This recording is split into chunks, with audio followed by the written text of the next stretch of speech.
அழுதேன் நான். நேசத்தை தேடி அலைந்தேன் நான். நேசம் இல்லாமல் அழுதேன் நான்.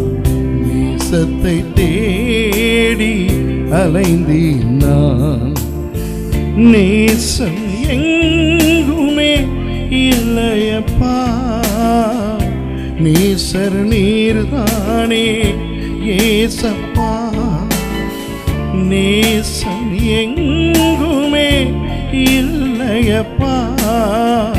நேசர் நீர்தானே ஏசப்பா. நேசம் இல்லாமல் அழுதேன் நான். நேசத்தை தேடி அலைந்தேன் நான்.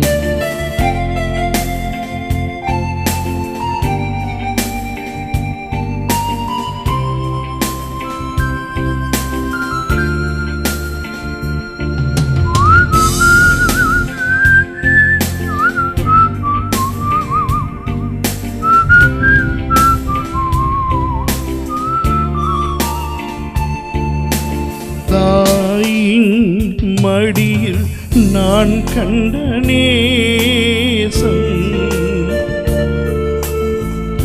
தெய்வீகமானது என்றேனே.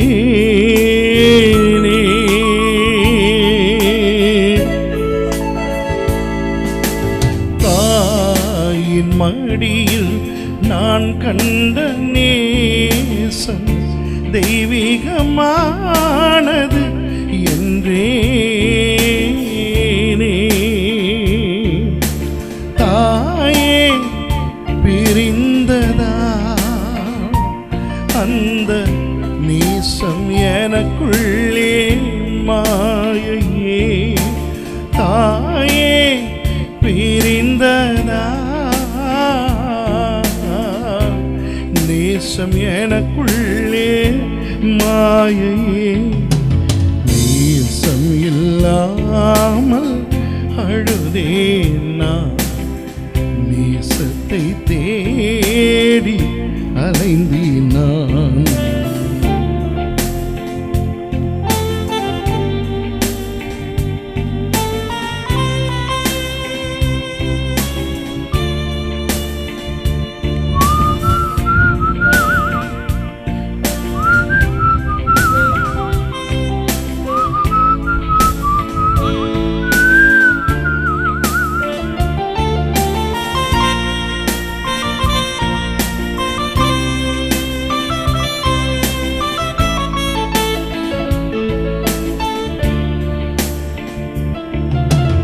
நேசம் காட்டி வருகின்ற சொந்தம்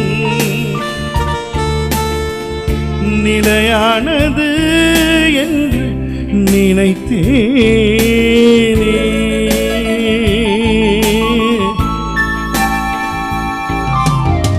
நேசம் காட்டி வருகின்ற சொந்தம் நிலையானது என்று நினைத்தேனே.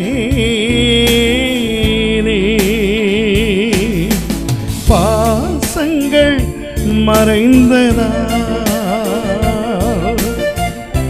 ஏக்கம் மட்டும் மிஞ்சுதே. பாசங்கள் மறைந்ததா ஏக்கம் மட்டும் மிஞ்சுதே. நேசம் இல்லாமல் அழுதேன் நான். நேசத்தை தேடி அலைந்தேன் நான். நேசம் இல்லாமல் அழுதேன் நான். நேசத்தை தேடி அலைந்தேன் நான். நேசம் எங்குமே இல்லையப்பா. நேசர் நீர்தானே ஏசப்பா. நேசம் எங்கெங்குமே இல்லையப்பா. நேசர் நீர்தானே ஏசப்பா. நேசம் இல்லாமல் அழுதேன் நான், நேசத்தை தேடி அலைந்தேன் நான்.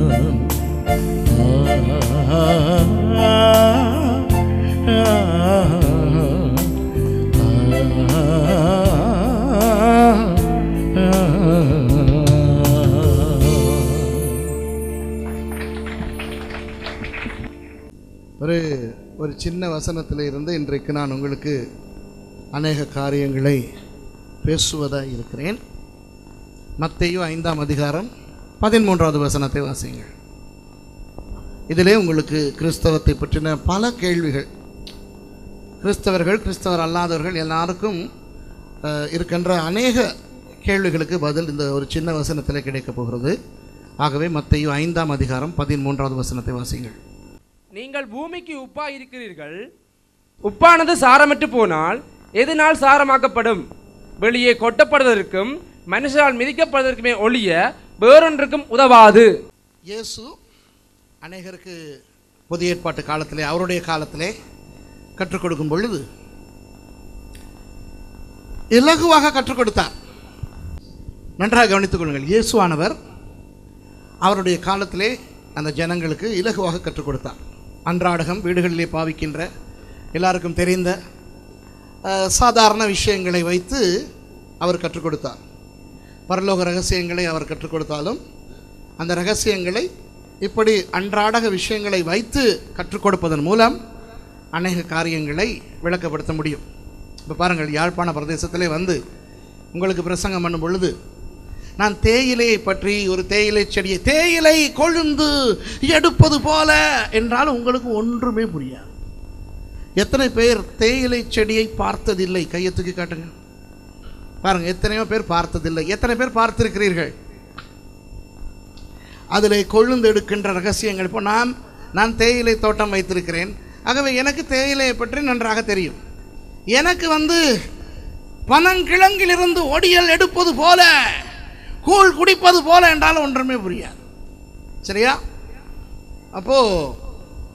ஆகவே இந்த அவரவருடைய வாழ்க்கைக்கு அவரவருடைய பிரதேசத்துக்கு ஏற்ற விதத்திலே உள்ள அன்றாடக அம்சங்களை வைத்து இயேசு கற்றுக் கொடுத்தார்.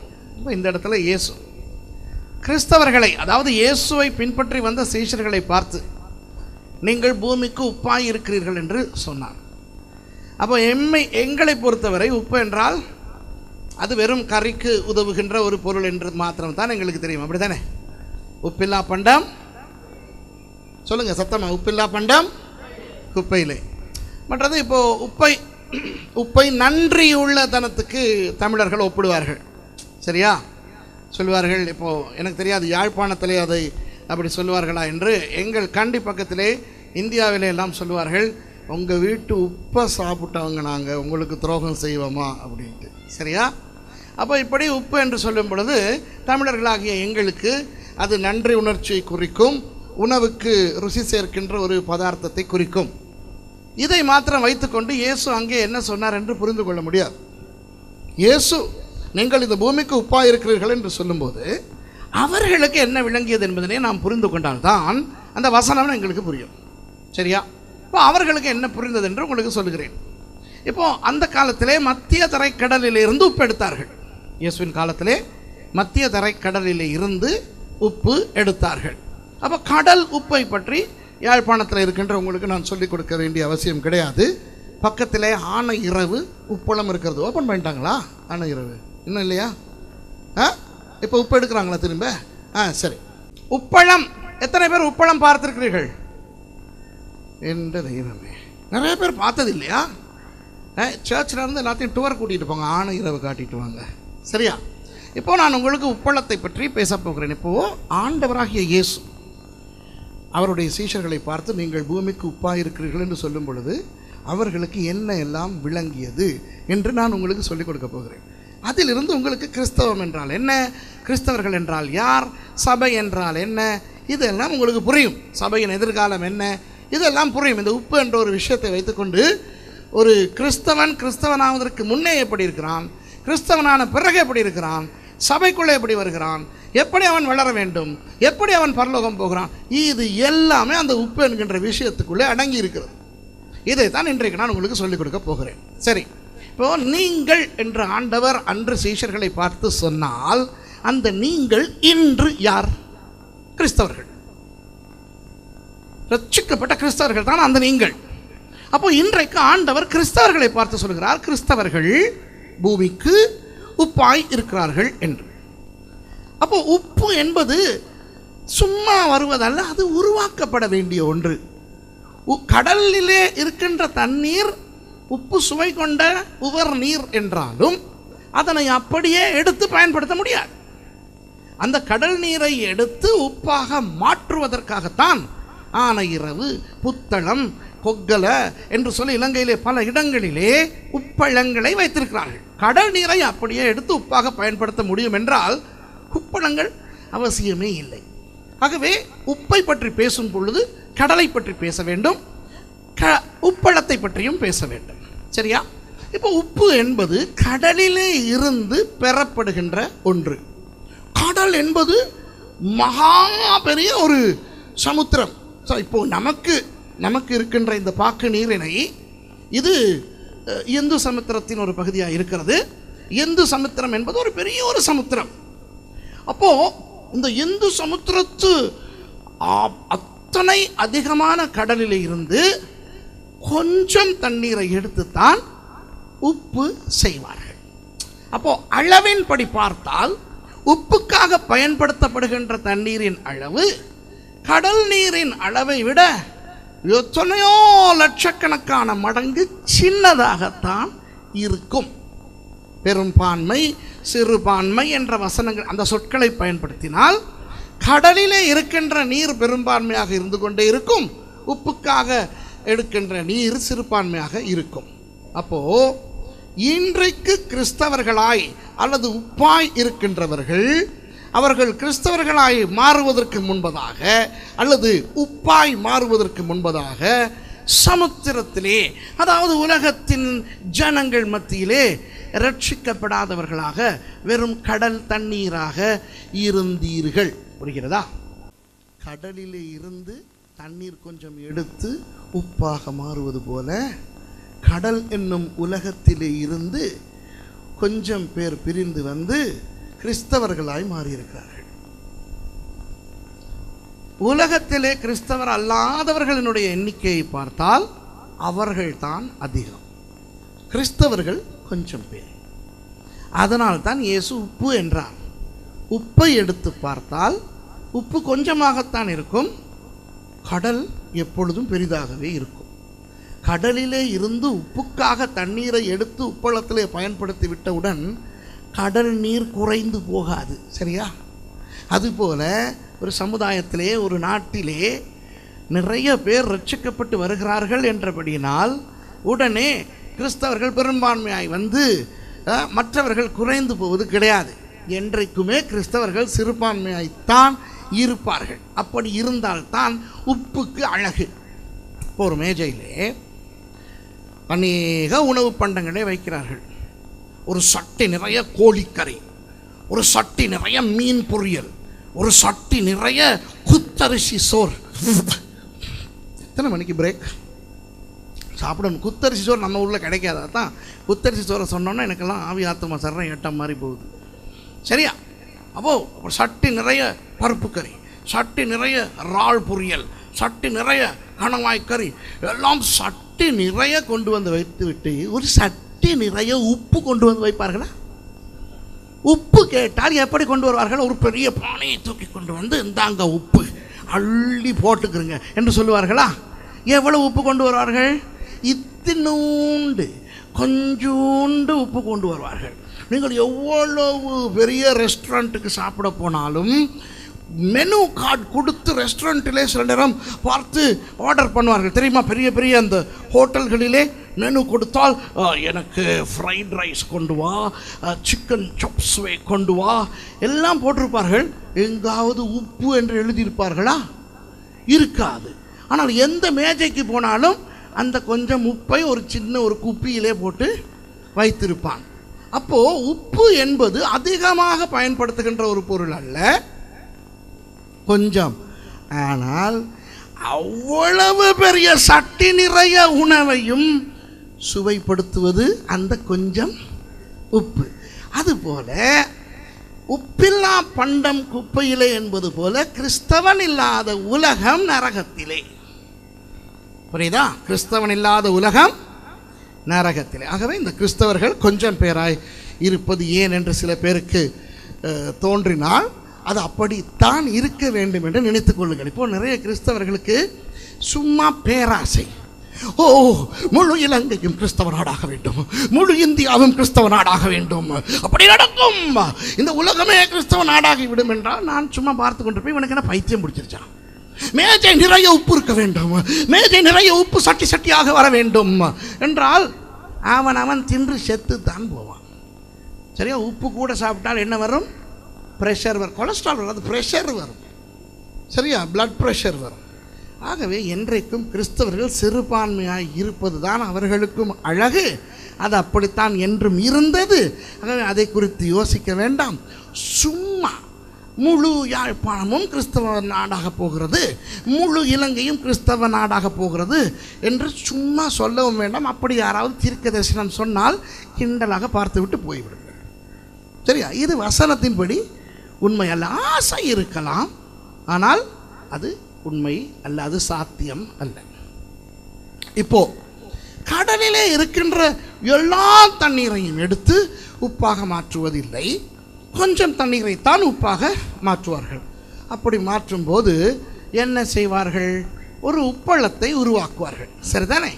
அப்போ உலகத்தில் இருக்கின்ற மனிதர்களை கடல் நீருக்கு ஒப்பிட்டால் அந்த உலகத்தில் இருக்கிற மனிதன் கிறிஸ்தவன் ஆவது எங்கே வைத்து?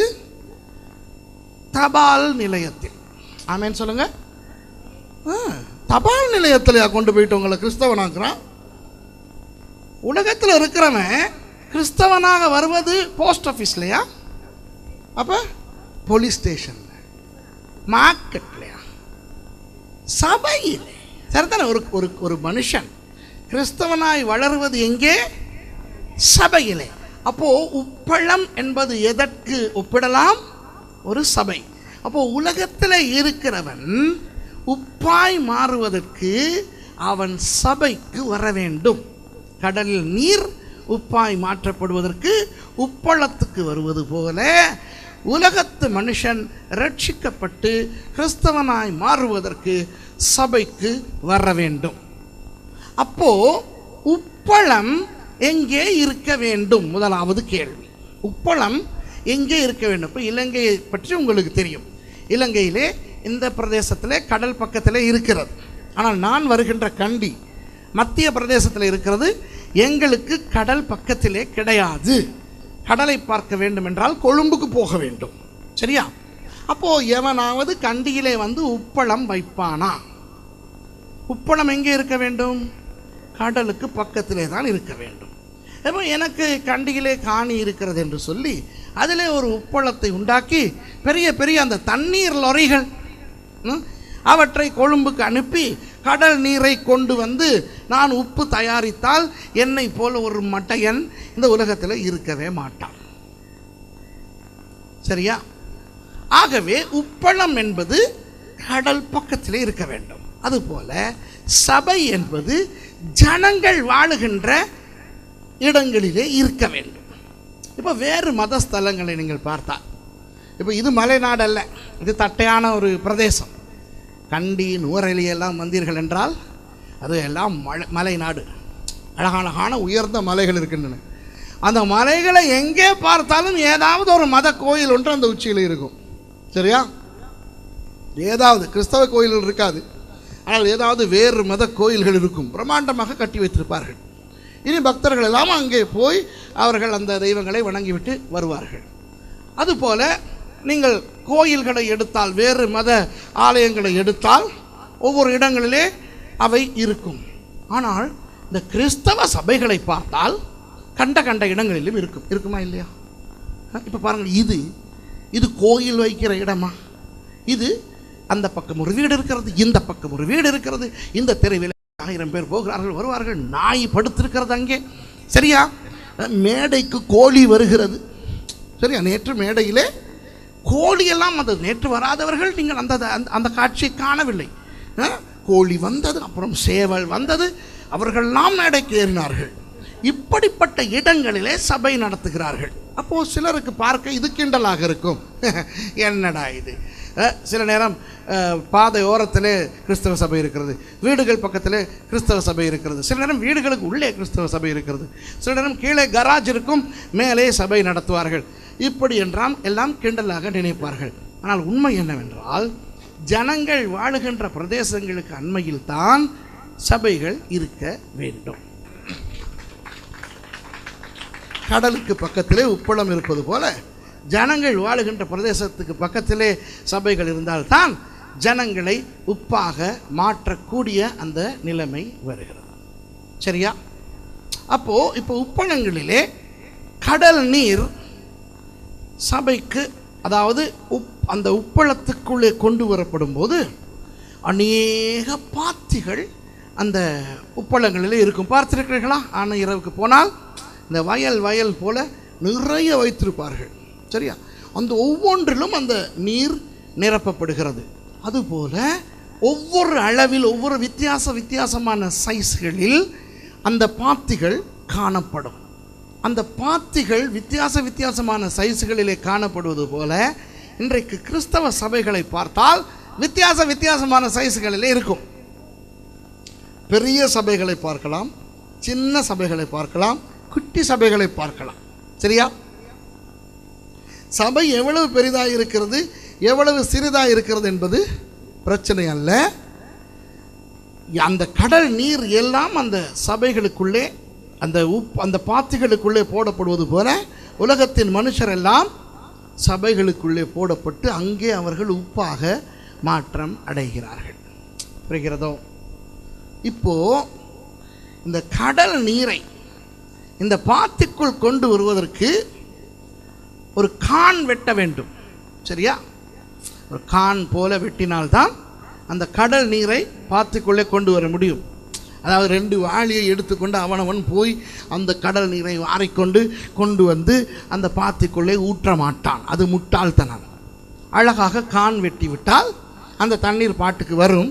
போதிய அளவு தண்ணீர் பாத்திக்குள்ளே நிறைந்தவுடன் அதை மண் போட்டு மூடி விடுவார்கள். நான் சொல்லுவது சரியல்லவா? சரியா பிள்ளையா? உப்பளம் பார்த்தவர்கள் சொல்லுங்கள், நான் சொல்கிறது சரியா பிள்ளையா என்று. சரி, அப்போது அதுபோல இந்த உலகத்துக்கும் சபைக்கும் இடையிலே ஒரு கான் இருக்க வேண்டும், ஒரு தொடர்பு இருக்க வேண்டும். அவர்கள் சபைக்கு வருவதற்கு ஒரு வழி வகுக்க வேண்டும். அப்படி வகுக்கப்படுகின்ற அந்த வழிகளுக்கு பேர் தான் சுவிசேஷம். சரியா?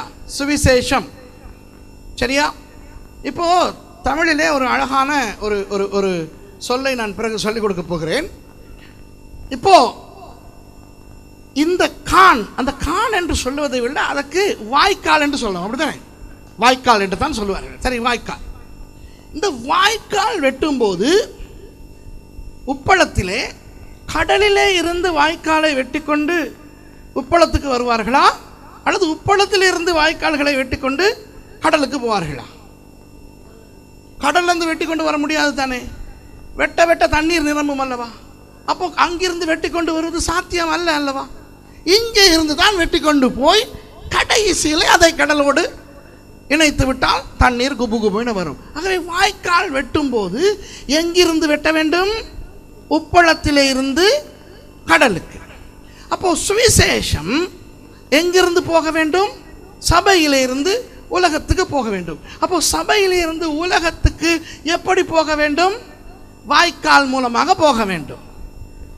வாயால் சுவிசேஷத்தை அறிவித்துக் கொண்டு காலால் நடந்து போய் சுவிசேஷம் சொல்ல வேண்டும். புரிகிறதா? வாய் கால். இயேசு இதைத்தான் மத்தேயு 28ஆம் அதிகாரத்தில் சொல்லுகிறார், நீங்கள் போய் சகல ஜாதிகளையும் சீஷராக்குங்கள் என்று.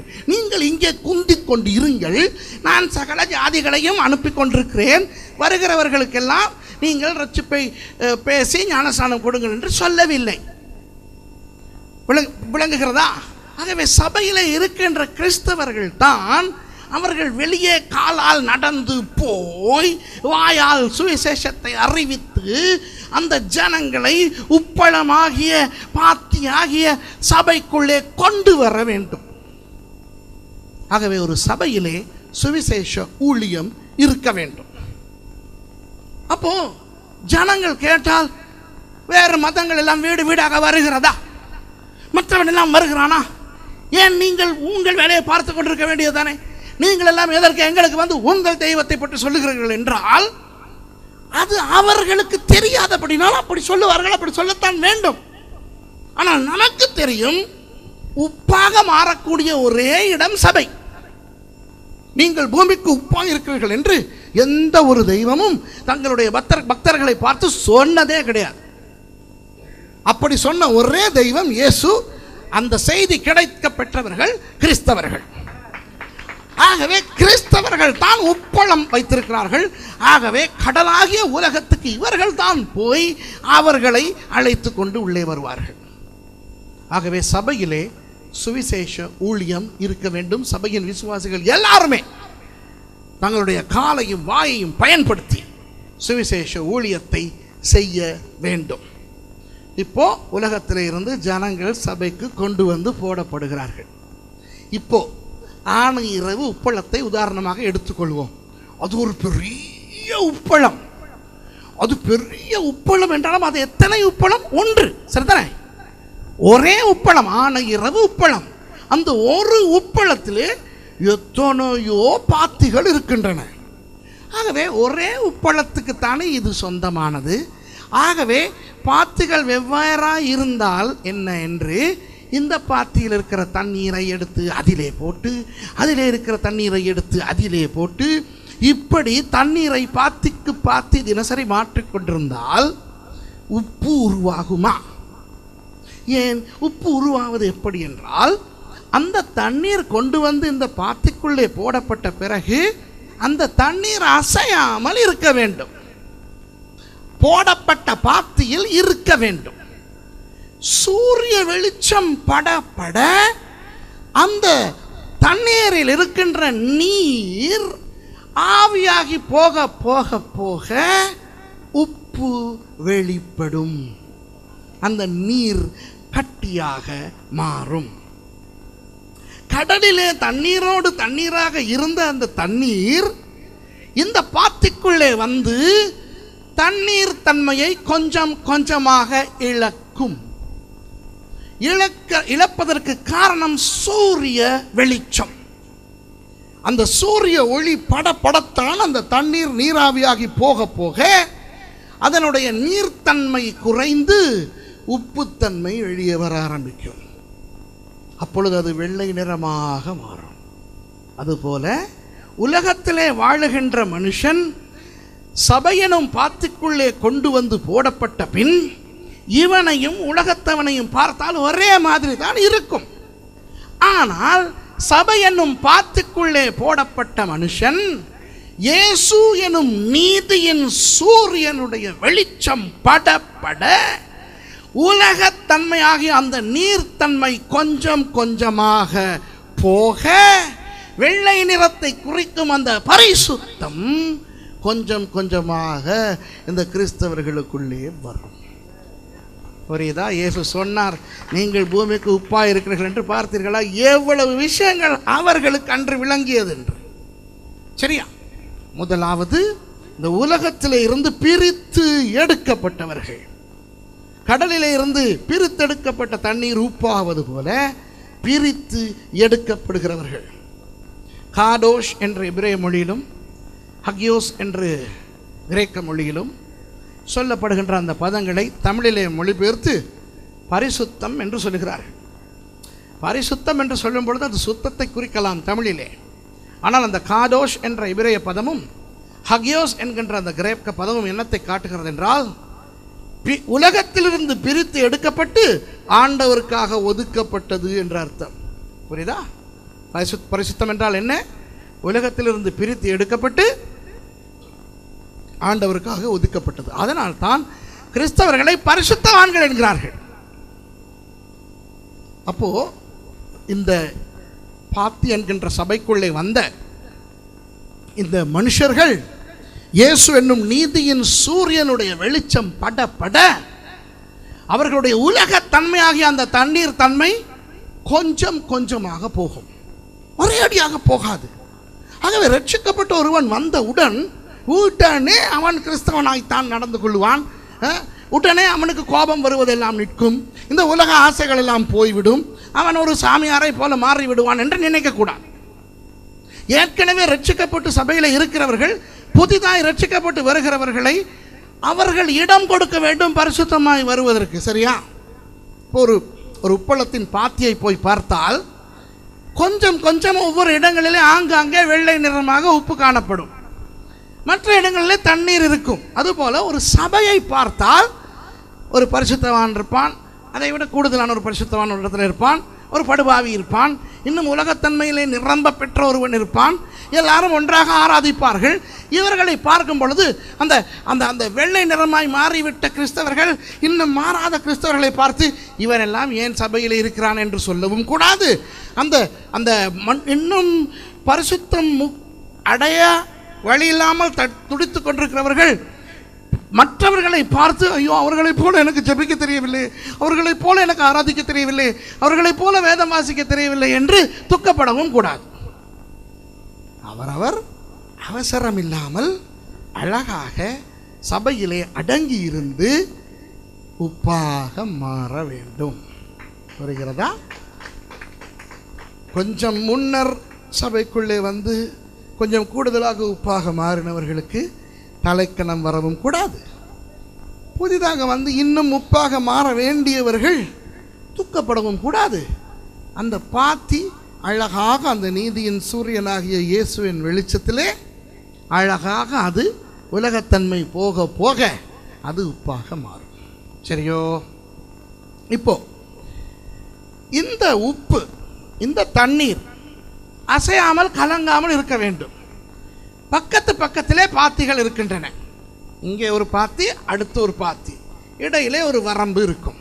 அந்த வரம்பு இல்லாவிட்டால் இந்த தண்ணீர் அங்கே போகும், அந்த தண்ணீர் இங்கே வரும், அங்கும் உப்பாகாது, இங்கும் உப்பாகாது. ஆகவே கிறிஸ்தவர்கள் அவர்களுடைய வாழ்க்கைக்கு ஒரு வரம்பு இட்டுக் கொள்ள வேண்டும். நான் என்னுடைய சபைக்கு உண்மை உள்ளவனாய் இருப்பேன். நான் வேறு சபைகளுக்கு அனாவசியமாக போக மாட்டேன். என் சபையிலே நான் அடங்கி இருப்பேன். சில பேர் என்ன செய்வார்கள், அதுவும் இயேசுவின் சபை தானே, அங்கே ஆண்டவர் இல்லையா, ஏன் இங்கே வசனம் இல்லையா, எங்கள் சபையிலே மாத்திரம்தான் வசனம் இருக்கிறதா என்று கொழுப்பு பேச்சு, திமிர் பேச்சு பேசி கோயில் மாடுகளைப் போல அங்கு போய் மேய்ந்து, இங்கு போய் மேய்ந்து, அங்கு போய் மேய்ந்து கொண்டு பாரு. கோயில் மாடு பார்த்துருக்கீங்களா? யாழ்ப்பாணத்தில் கோயில் மாடு இருக்கா? இந்தியாவில் இருக்கு. இங்கே இல்லையா? உண்மையில் இருக்கா கோயில் மாடு? இந்தியாவில் மாட்டை கோயிலுக்கு கொடுத்துருவாங்க. அது சும்மா சுதந்திர பறவை இல்லை, சுதந்திர மாடாக அது எல்லா எந்தெந்த கோயிலில் திருவிழா நடக்குமோ அங்கெல்லாம் போகும். ஏன் போனால் அதுக்கு பொங்கல் எல்லாம் அதுக்கெல்லாம் கிடைக்கும். சரி, அது எந்த கோயிலுக்கு வேணாலும் ஃப்ரீயாக போகும். கொள்ளுன்னு இருக்கும். இன்றைக்கு சில கிறிஸ்தவ கோயில் மாடுகள் இருக்கின்றன. அந்த சபைக்கு போகும், இந்த சபைக்கு போகும், எல்லா சபைக்கும் போகும். ஒரு சபையில் இருக்காது. சரியா? கேட்டால் அங்கே ஆண்டவர் இல்லையா, ஏன் இங்கே வசனம் இல்லையா, ஏன் அது மாத்திரம் கிறிஸ்தவ சபை இல்லையா என்று சொல்லுவார்கள். ஒரு உப்பளம் தான், ஆனால் அநேக பாத்திகள் இருக்கின்றன. ஏன் அது பாத்தி இல்லையா, ஏன் இது பாத்தி இல்லையா, அதிலே கடல் நீர் உப்பாகவில்லையா, இதிலே கடல் நீர் உப்பாகவில்லை என்று இதில் இருக்கிற தண்ணீரை அதிலே போட்டு, அதில் இருக்கிற தண்ணீரை இதிலே போட்டு கொண்டிருந்தால் உப்பாகுமா? ஆகாது. ஆகவே கோயில் கோயிலாக, சர்ச்சாக அலைந்து கொண்டிருக்கிறவர்கள் ஒழுங்காய் பரிசுத்தமாக மாட்டார்கள், ஒழுங்காய் வளர மாட்டார்கள். சரியோ? அப்போ ஒரு சபையிலே அடங்கி இருக்க வேண்டும். தாங்களாக ஒரு எல்லையை போட்டு வரம்பை போட்டிருக்கிறது மாத்திரமல்ல, சபை ஒரு நல்ல ஒரு வரம்பை போட்டிருக்க வேண்டும். அந்த வரம்பு தேவனுடைய வார்த்தையாய் இருக்க வேண்டும். அபிஷேகம் நல்லதுதான், ஆவியின் பரிசுத்த ஆவியானுடைய செயல்கள் எல்லாம் நல்லதுதான். ஆனால் ஒரு மனுஷன் தள்ளம்பிக் கொண்டு திரியாமல், அங்கமிங்கும் விழுந்து அசைந்து கொண்டு திரியாமல் உறுதியாய் இருப்பதற்கு ஆண்டவரே கொடுத்தது கர்த்தருடைய வார்த்தை. ஆகவே கர்த்தருடைய வார்த்தையை கிறிஸ்தவர்கள் படிக்க வேண்டும். இப்போ தேவனுடைய வார்த்தையை வாசிக்கும் போது சும்மா வாசித்தால் போதாது, சும்மா வாசிக்கவும் வேண்டும். தேவனுடைய வார்த்தையாகிய பரிசுத்த வேதாகமத்தை பரிச்சயத்துக்காக வாசிக்கவும் வேண்டும். ஒரு விஷயத்தை வாசித்தால் தானே, இப்போ ஒரு பிள்ளைக்கு நாங்கள் சொல்லிக் கொடுப்போம், ஆனா அம்மண்ணா மாவண்ணா என்ன பெரியம்மா, ஆனா அம்மனா மாவண்ணா என்ன அம்மா. ஒரு தடவை சொல்லிவிட்டு விட்டு விடுவோமா? எத்தனை தடவை சொல்லுவோம். மறுபடி சொல்லு பிள்ளை, ஆனா அம்மண்ணா மாவண்ணா அம்மா. சரியாக சொன்னாலும் திரும்ப திரும்ப சொல்ல வைப்போம். எதற்காக? அந்த பிள்ளைக்கு இந்த எழுத்துக்கள் பரிச்சயமாக வேண்டும் என்பதற்காக. சரிதானே? ஒரு வாகனம் பழகும்போது, டிரைவிங் பழகும்போது, இந்த பக்கம் திருப்பினால் வாகனம் இடதுபுறம் திரும்பும், இப்படி திருப்பினால் வாகனம் வலதுபுறம் திரும்பும் என்று ஒரு தடவை சொல்லிக் கொடுத்தால் அதற்கு பிறகு அவனுக்கு தெரியாதா? தெரியும். ஆனால் அவன் அதை செலுத்தத்தான் பரிச்சயம் வரும்.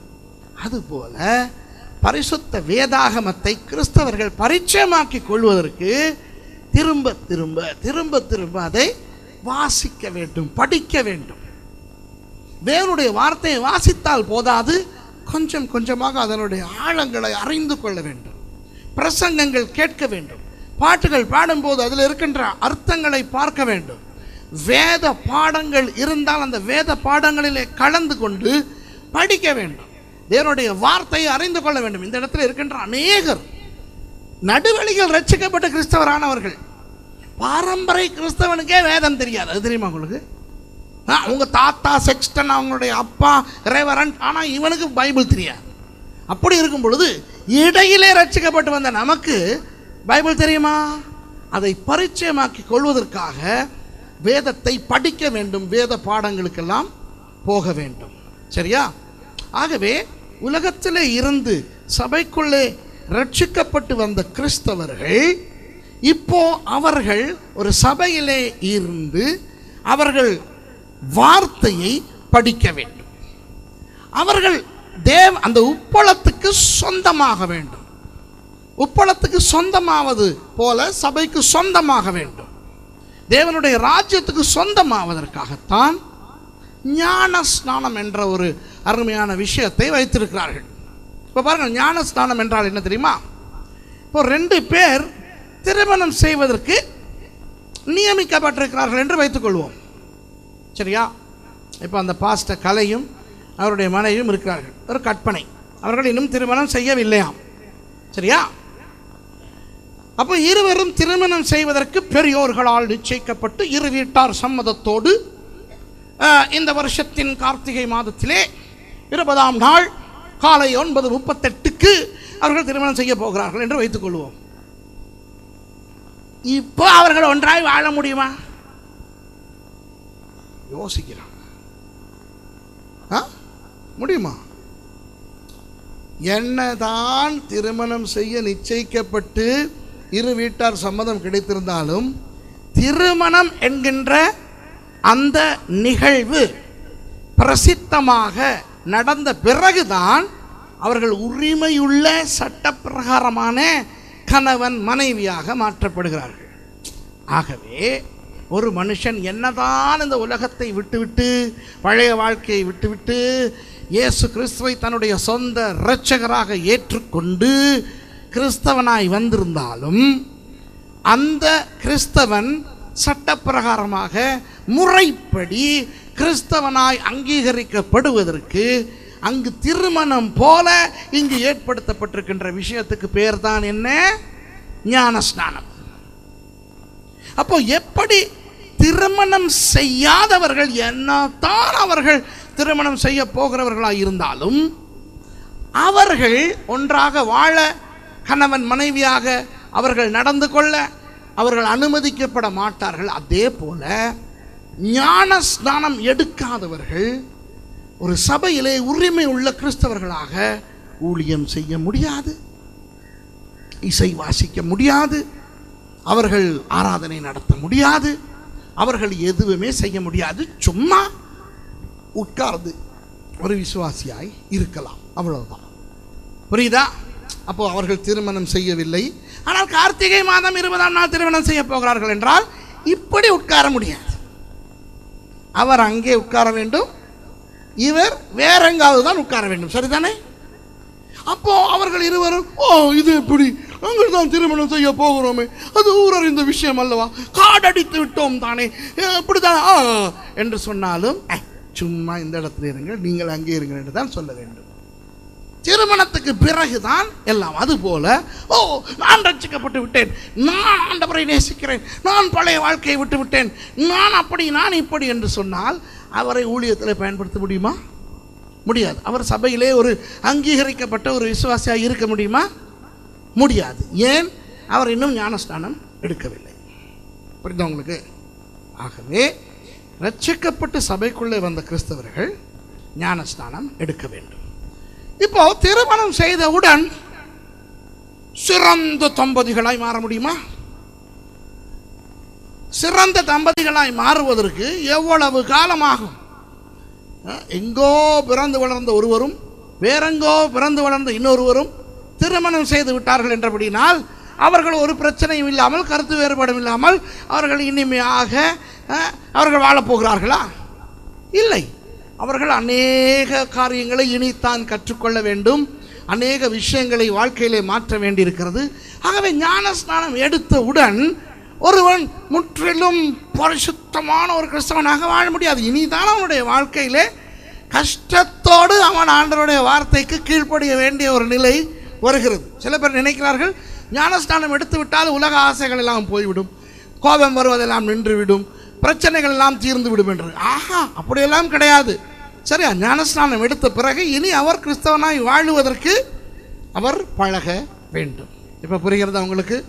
அப்போ உலகத்திலே வாழ்ந்த வாய்க்கால் மூலமாக சபை என்கின்ற உப்பளத்துக்குள்ளே கொண்டு வந்து புது வாழ்வு சீயோன் சுவிசேஷ சபை என்கின்ற ஒரு பாத்திக்குள்ளே போடப்பட்டிருக்கிறீர்கள்.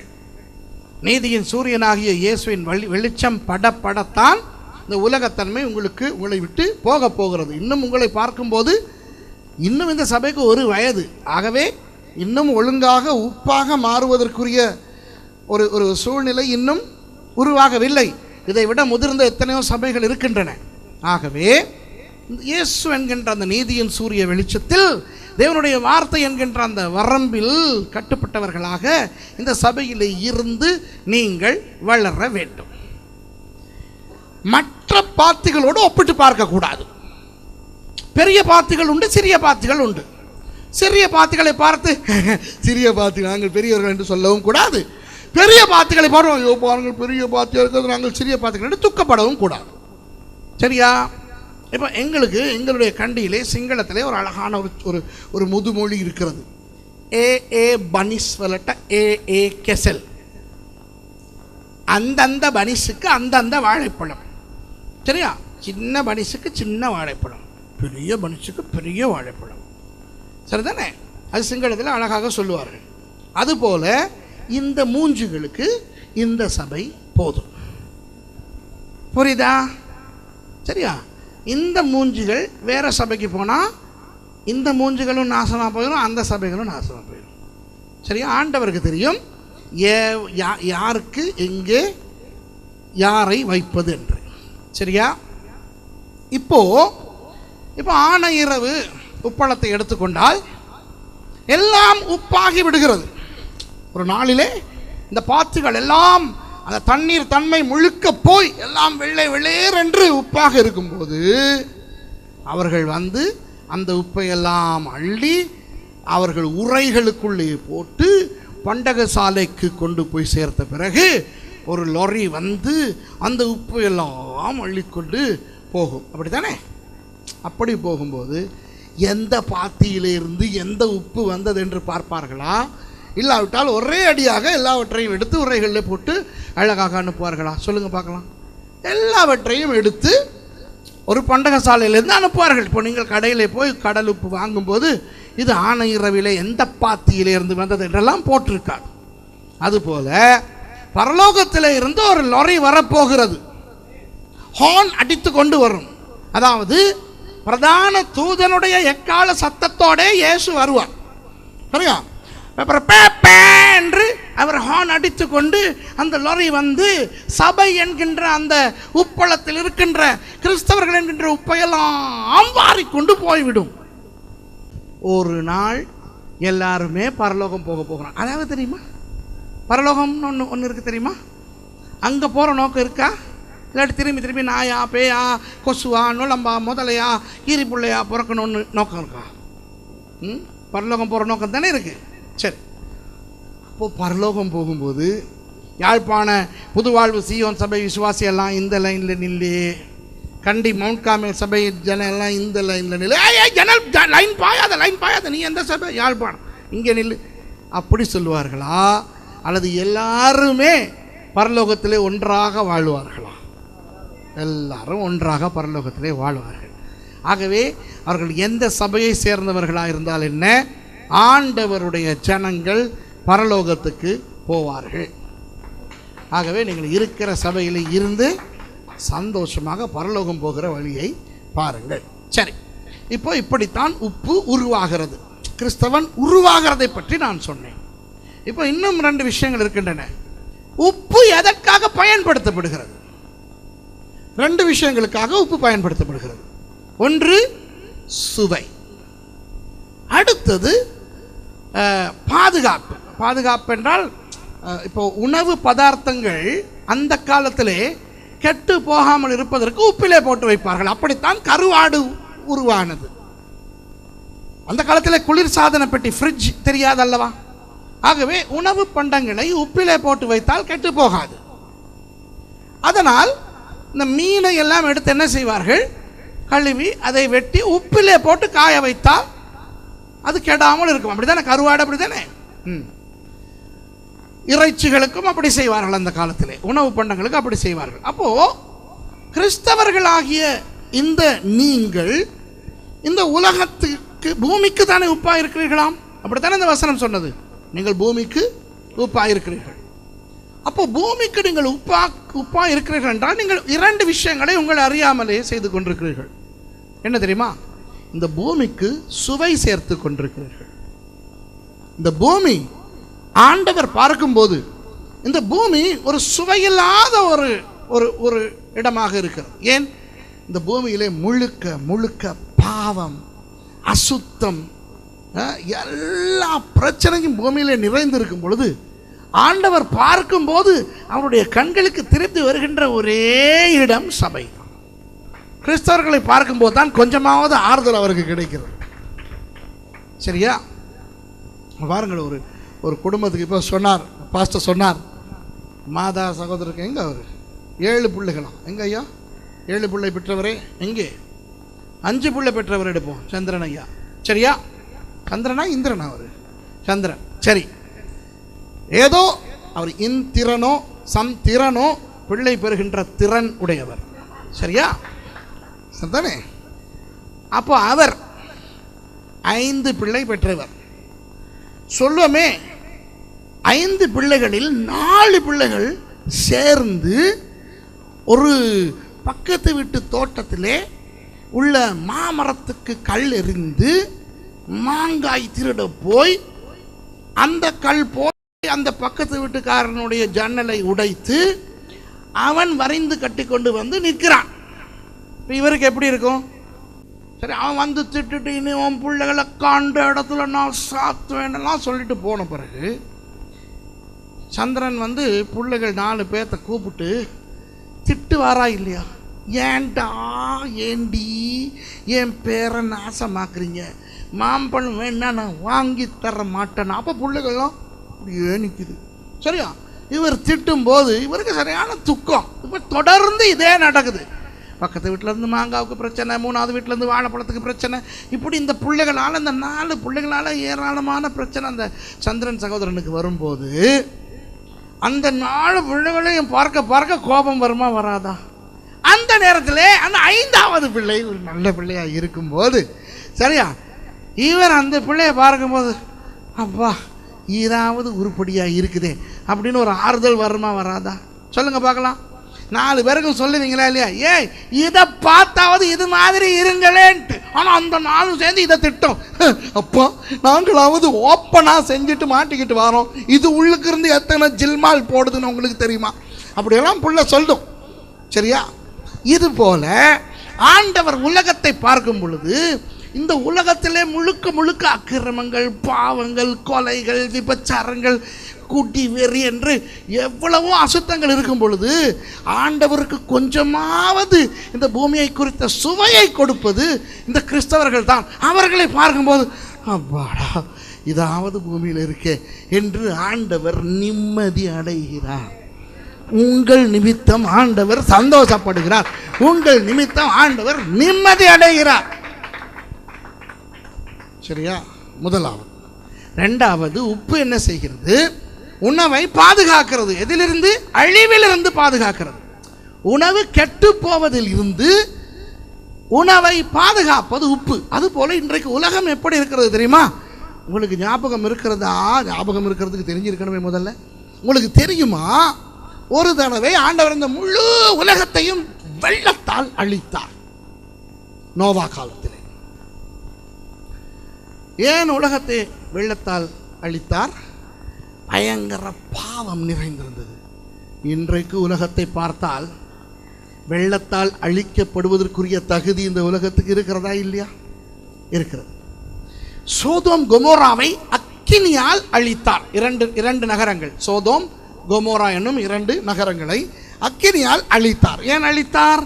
அங்கே இருந்து அந்த அசுத்தங்கள், பாவங்கள், அந்த பாவங்கள் என்னவென்று உங்களில் அனைவருக்கு தெரியும்.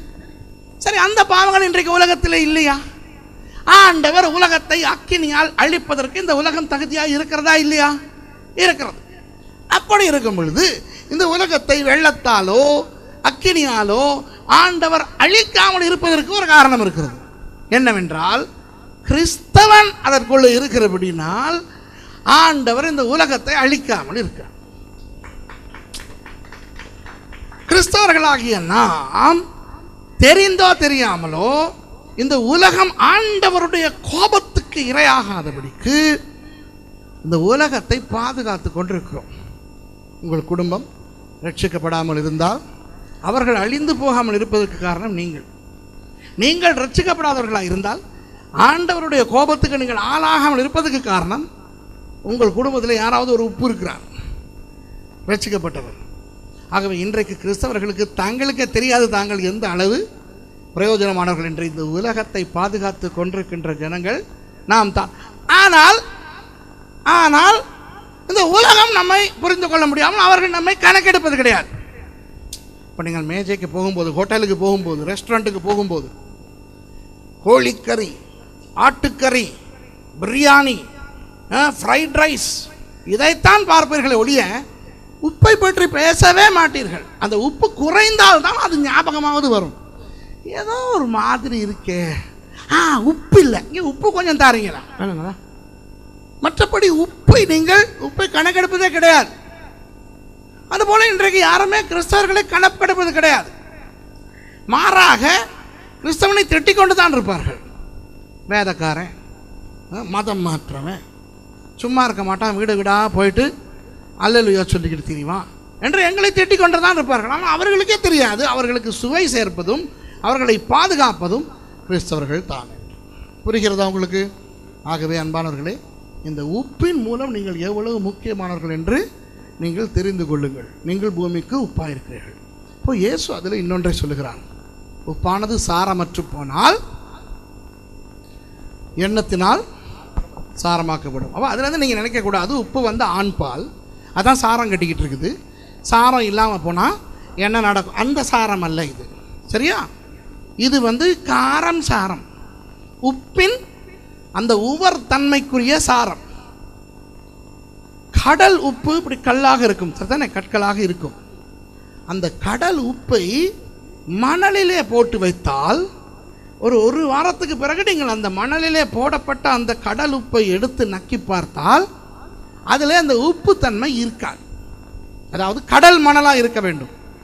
கடல் மணல் இருக்கிறதல்லவா, கடற்கரையிலே மணல் இருக்கிறதல்லவா, உப்பு கட்டியை கொண்டு போய் அந்த கடற்கரை மணலிலே போட்டு ஒரு வாரத்துக்கு பிறகு போய் அந்த உப்பு கட்டியை எடுத்தால் அது பார்க்க அப்படியே அந்த போட்டது போலவே இருக்கும். ஆனால் நக்கி பார்த்தால் அந்த உப்பு தன்மை இருக்காது. ஆண்டவராகிய இயேசு அதைத்தான் சொல்லுகிறார். உப்பானது சாரமற்று போனால் எதனால் சாரமாக்கப்படும்? திரும்ப இதை கடல் தண்ணீரிலே ஊற வைத்தால் உப்பு ருசி வருமா? வராது. உப்பு கல்லின் அந்த உப்பு சாரம் போய்விட்டால் போனது தான் திரும்ப வராது.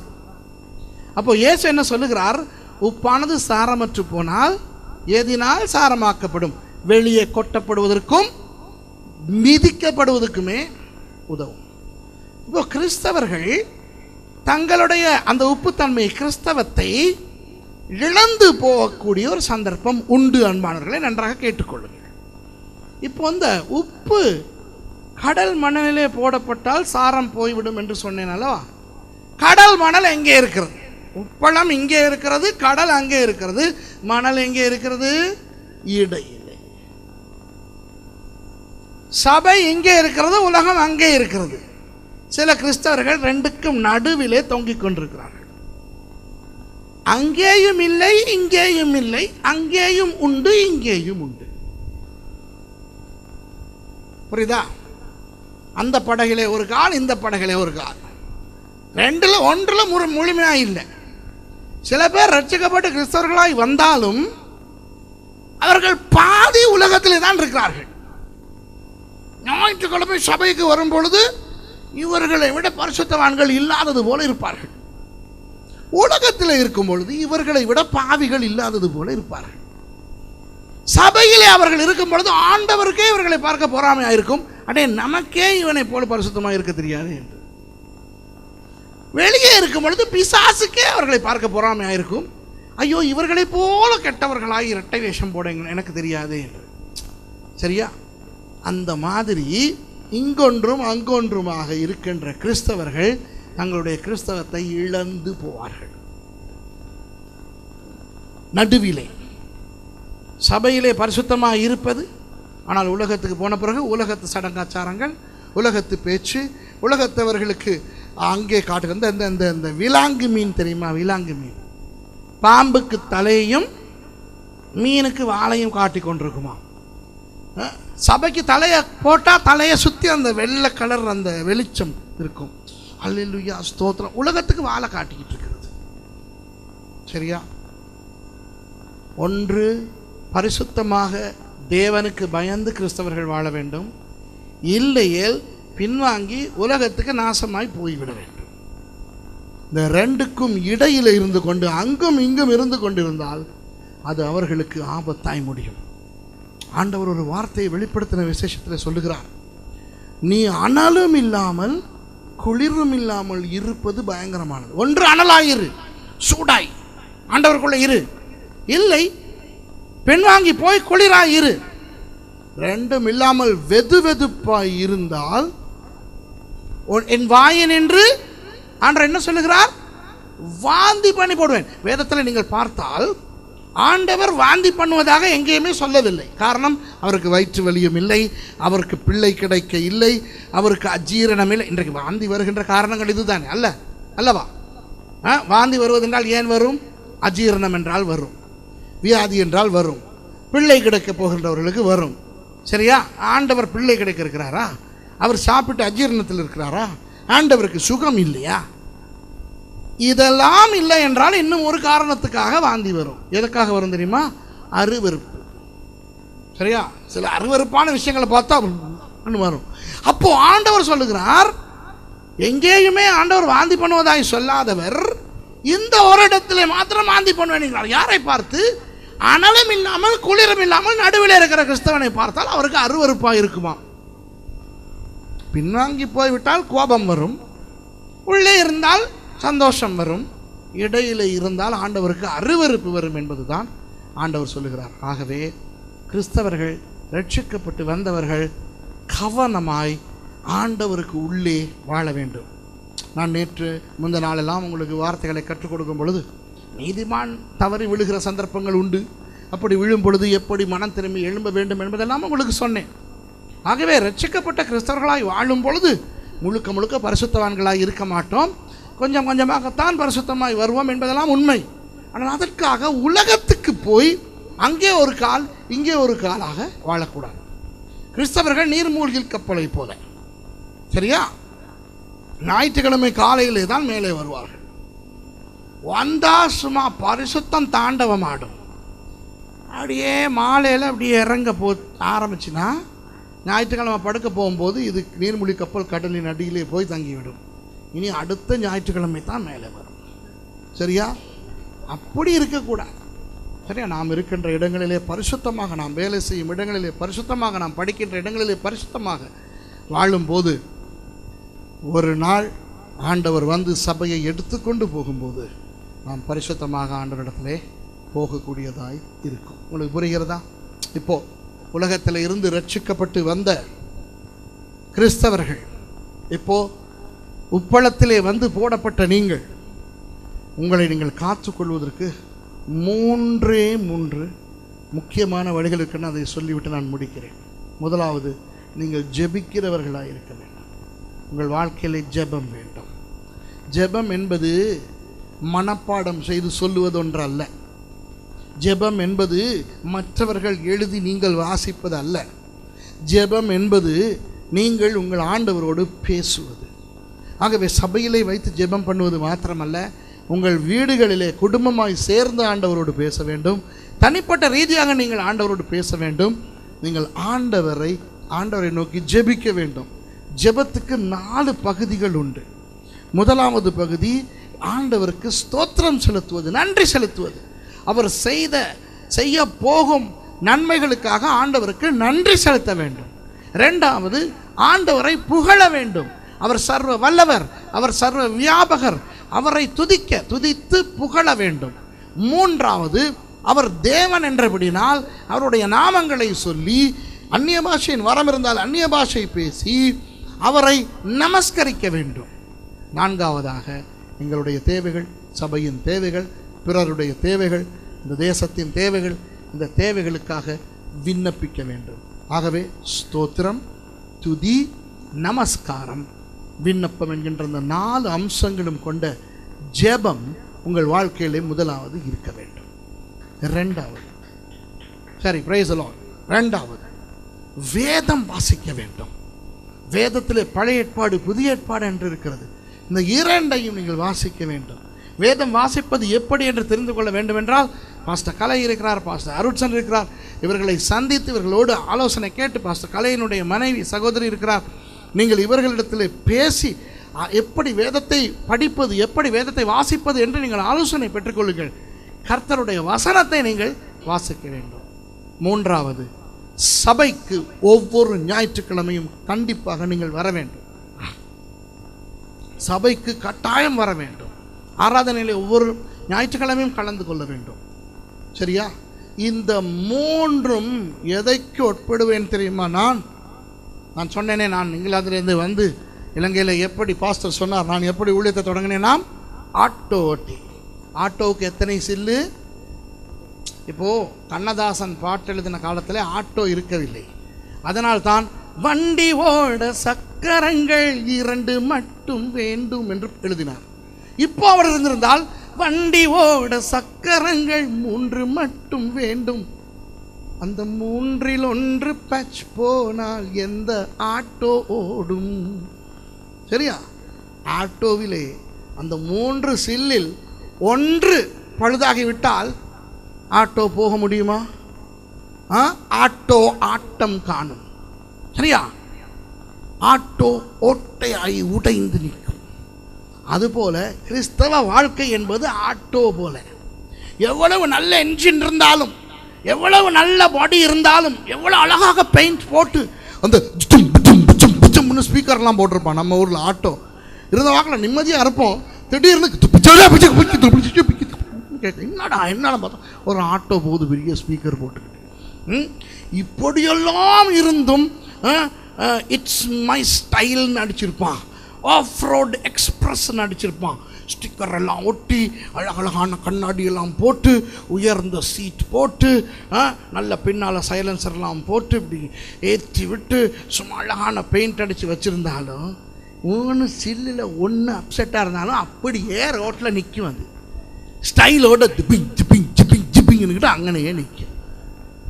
ஆட்டோவுக்கு அழகு அது போக வேண்டும், அப்படி தானே? ஆட்டோ ஒரு அழகு பொருள் அல்ல, அது ஒரு வாகனம். அதில் ஏறி அமர்ந்தால் அது நம்மை கொண்டு போய் சேர்க்க வேண்டும், எப்படியாவது போய் அதுபோல் கிறிஸ்தவன் என்பவன் ஒரு இடத்துல இருந்தாலும் அவன் வளர வேண்டும்.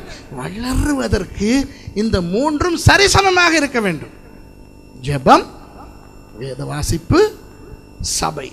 இந்த மூன்று சில்லும் ஒழுங்காக ஓடாவிட்டால் என்ன அபிஷேகம், என்ன ஆசீர்வாதம், என்ன பெரிய கொம்பனாக கொம்பியாக இருந்தாலும் பிரயோஜனம் கிடையாது.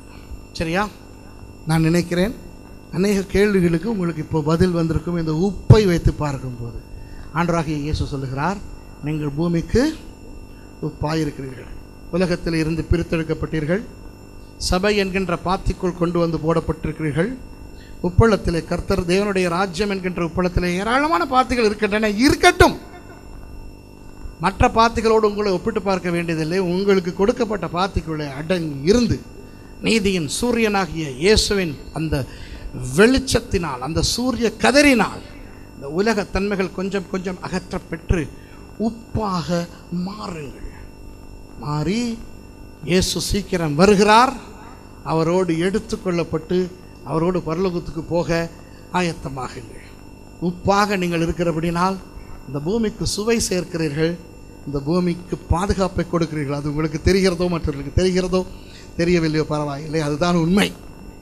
அதுபோல நீங்கள் கவனமாக இருங்கள். இவ்வளவு பெருமதியான ஒரு உப்பாய் கர்த்தர் உங்களை மாற்றியிருக்கிறபடினால் மறுபடி நீங்கள் உங்களுடைய அந்த கிடைத்த உப்பு தன்மை இழந்து போகின்றபடி உலகத்துக்கோ அல்லது உலகத்துக்கும் உங்களுக்கும் இடையில் இருக்கின்ற அந்த மணலுக்கோ நீங்கள் போய் உங்களுடைய உப்புத்தன்மையை அகற்றி போட வேண்டாம்.